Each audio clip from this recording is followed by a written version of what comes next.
One of the reasons why Nigerians avoid investing in real estate is not because they can't invest in real estate, it's because they are afraid of getting scammed. And honestly, I understand that fear, especially for Nigerians living in diaspora. But as a realtor, I also understand the scams that are being pulled off. And I'm not here to dwell on the problem. I'm here to talk about the solutions to that problem. The fact that people are getting scammed doesn't change the fact that real estate, if done right, is still one of the most profitable and the safest investments you can make as an individual. In this video, I'm going to talk about how to avoid scams in real estate. So let's get right into it. The first step, the first way to avoid scams in real estate is to work with professionals. Work with professional realtors, work with a trusted real estate company, and work with lawyers or a property lawyer, right? So this is the first step in avoiding scams in real estate. There are professionals in these fields and they are necessary for you to avoid scams when you're paying for a property. Necessary for you to avoid scams in real estate. So a lawyer, a realtor, all these people should be professionals and should be vetted and should be verified before you trust them with your investment. The next way to avoid scams in real estate is to ask for the title documents that accompany the property. I will always be saying it and I will still say it. The title documents that accompany a property are just as important as the property itself. Determining whether the property comes with a C of O, a deed of assignment, irrevocable power of attorney, whatever, it is very important. You should do well to determine the title documents that accompany the land. Once you start hearing stories or that the title documents cannot be provided or the seller is finding it difficult to produce title documents that accompany the land, nobody should have to tell you two times, please leave that investment. That investment is not a safe investment for you to make. So once you determine the property and the title documents that accompany the said property, you can actually determine that okay, this property may actually be genuine. The next step to avoid getting scammed in real estate is to go for site inspections. Site inspections are very underrated in property investment.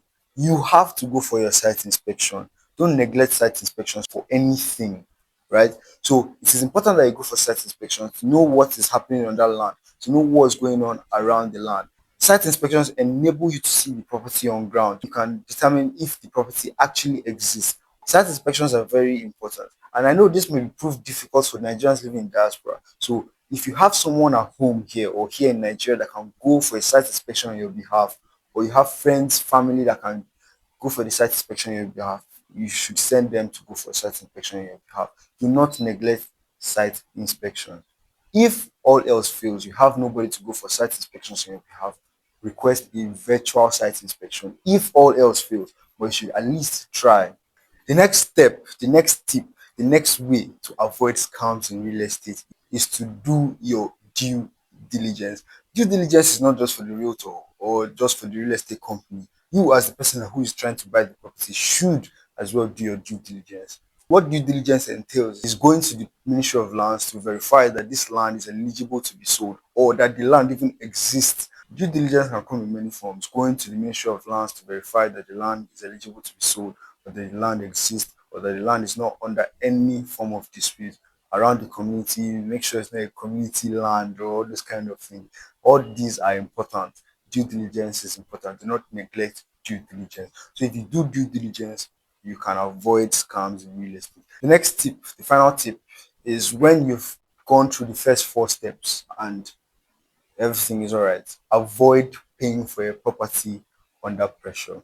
Nobody should pressure you to pay for a property. Not the realtor, not the company, not the seller. Nobody should pressure you to pay for a property. If you notice you're getting pressured into paying for a property, take a step back and think maybe that property is not a genuine property or that property is not a property you should pay for. Because pressuring someone to pay for a property is only one of two things. Either the seller is desperate for money or the land doesn't exist and they don't want you to find out. So whichever one it is, I think you should take a step back before you pay for the property. If you do these five things properly, if you do these five things correctly, I guarantee you that you would avoid getting scammed in real estate.